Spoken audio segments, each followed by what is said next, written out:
Hey everybody, this is my thoughts on Dead Space 3. This is the third and so far final game in the Dead Space series, and it was developed by Visceral Games, published by EA in February of 2013, and it has generated some controversy with the inclusion of things like microtransactions and co-op in what is supposed to be an action horror franchise. It just seems odd right off the bat, doesn't it? Well, just wait, it gets better the further you get into this thing. Let's go ahead and start with presentation. The graphics in this game look about average for a console game as of 2013. Unfortunately, on PC they didn't really do anything to update the visuals, so the only things that it does rather well are the lighting effects and the animations. Everything else is pretty much average. Obviously, with the animations you get a lot of really nice smooth animations with the various creatures that you're going up against, and they are smooth in a sort of janky way to show just how alien these creatures are. Every other animation you run into is actually smooth as butter, and it makes total sense, so there's not really anything wrong with that. But the texture quality isn't exactly the greatest, and the post-processing effects don't really do anything to make this thing actually stand out, so the graphics just end up being average overall with a couple of nice things here and there that they really could have expanded on a lot more. And then there's the sound design, which actually is a lot weaker than both of the previous games. On the one hand, you have certain effects which are actually really nice, like when you're in a vacuum, the sound is all muffled and you basically hear what's in your suit and not much else. And that's always been a very cool effect that the Dead Space series has done, but that's really the only major cool trick that actually occurs in the sound design. Everything else is either average or downright pathetic. Weapons, for example, don't sound particularly powerful or interesting, and the enemies just make a bunch of horrible screeching noises for the most part if they're the monsters, and if they are humans, well, they're humans.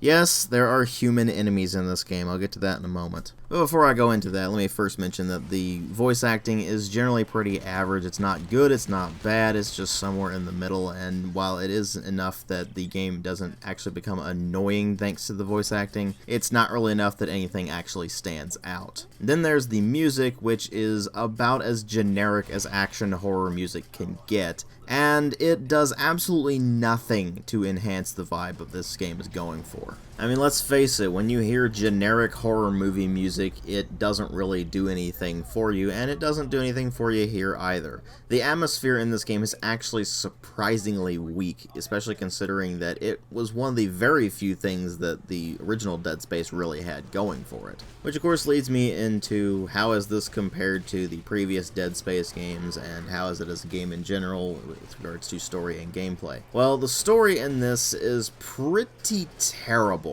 You once again play as Isaac Clarke, the engineer that you played in the previous two games, and this takes place after the events of Dead Space 2, of course.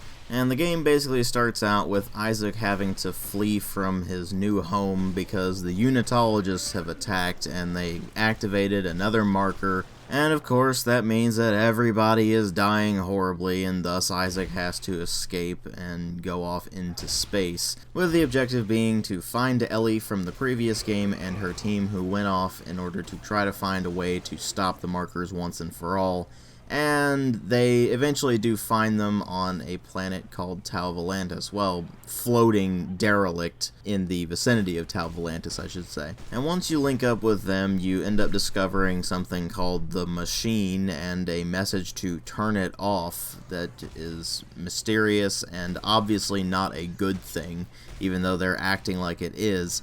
And so the rest of the game is basically spent figuring out what the machine is, how to turn it off, and so on and so forth. Along the way there are a few twists and turns, and of course there's betrayal, and you see every single bit of it coming from a mile away. In fact, that is one of the biggest problems this game has. It is ridiculously predictable. You can easily see when every single jump scare is going to happen. You can easily see when every single thing you do is going to result in enemies just converging on your location and you having to fight them off. You can easily see which room is going to be a boss fight, and the further you get into it, the easier it is to see that the ending is going to be complete gibberish, and that is precisely what it is. Now you may be wondering, hey DW, you obviously didn't finish the game, how could you know that the ending is complete gibberish? Obviously I looked it up. But anyway, luckily the story isn't really something you give too much of a crap about in a Dead Space game. It's supposed to be more of a survival horror series where you're really just getting into these very tense environments and you're trying to basically just survive against these horrible alien creatures that are out for impaling you with their big spiky appendages. And that's sort of what Dead Space 3 tries to do, except that it takes the action vibe that Dead Space 2 had and takes it even further to the point where it's really no longer a horror game, it's just horror themed. Unless you are the absolute weakest of human beings, this game is not remotely scary. It's not even remotely tense. The enemies are really not difficult to handle at all. All you do is aim for the limbs, and if it has a big glowing thing, you aim for that as well, because that makes it painfully obvious where it's got a weak spot. And the game gives you so much ammunition and so many healing items that the combat itself is basically a cakewalk, no matter what your difficulty is. I was playing this on the hard mode right out of the gate, and it was still a complete pushover in the difficulty department. And when the game is so ridiculously easy and so ridiculously predictable, both in the actual plot and where the enemy placements are going to be and everything like that,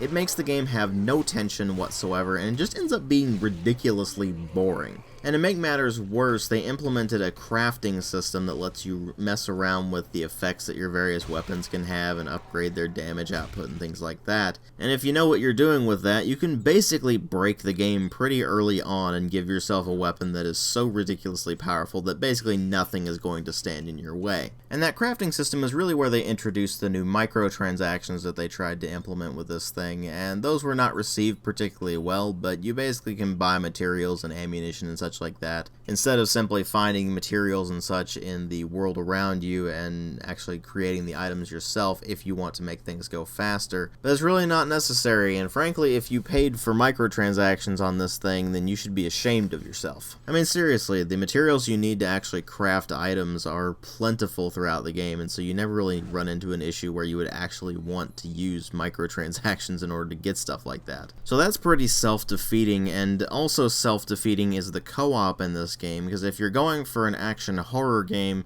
then throwing co-op in there just completely dissolves any tension that there could have been. And even if you do try to throw in a few things to try to spice up the co-op by making one character see things when another character doesn't and such like that, that won't be enough to save it from the core gameplay being as ridiculously boring as it is. And while that goes on to kind of defeat the point of the game entirely, another thing that is very self-defeating is the addition of human enemies. At certain points throughout the game, you're going to be ending up fighting guys with guns, and that's just not Dead Space. It's kind of legitimately baffling they thought that was a good idea when Dead Space is really all about fighting the monsters and surviving against those instead of actually just fighting everything in your path, basically. And it's actually legitimately difficult to find elements of this game that weren't screwed up in some regard. I mean, you've got human enemies, which just shouldn't really be in a Dead Space game.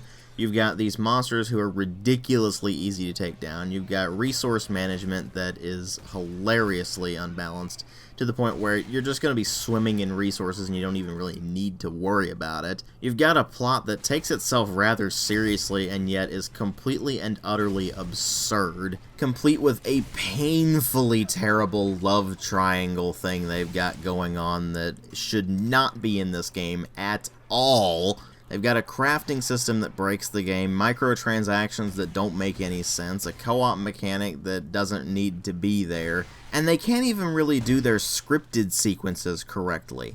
I mean, to give you a prime example, I'm going to show you a clip here where I open a door and I see a monster hanging from the ceiling and I start shooting at it, only to have that do absolutely nothing, because to actually be able to damage them from that point on, you have to actually trigger the cutscene that has them drop down from the ceiling first. That sort of scripted sequence is basically anathema to creating any sort of tense atmosphere. And when you combine all of that sort of thing together, you end up with a game that completely fails at what it sets out to do. It's not a good action game, the action is just boring. It's not a good horror game, it's not remotely scary or even tense in the long run. It's not a good action horror game because it fails miserably at both of those elements. It's not a particularly good co-op game because, I mean, mean, the core gameplay is just not very good. So what are you left with? Not a whole hell of a lot other than some pretty decent lighting effects and occasionally decent sound. There is absolutely no reason whatsoever for you to play this game unless you are a die-hard Dead Space fan who absolutely must play every single game in the series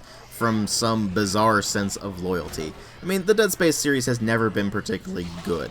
The first game was tolerable, and the second game was incredibly mediocre, but when you get to this, they went past just being mediocre and went straight on into its complete crap territory. If you want a rough approximation of what the score would be if I had actually finished the game and done a full-on review of it, it would be somewhere in the 1.5 territory. It is a bad game. It fails at what it sets out to achieve, which is to be an action game and a horror game at the same time, and it fails miserably on both accounts, so when you combine it, it ends up just being complete crap. And the way they threw in microtransactions just reeks of greed. Like, this is just a quick cash grab to cash in on the Dead Space name rather than actually be a proper sequel or anything. There is no reason for you to pick this up. If you are absolutely hell-bent on getting a Dead Space game, play the first one, and if you really liked that, then maybe play the second one, but just don't bother with Dead Space 3 at all. Thanks for watching.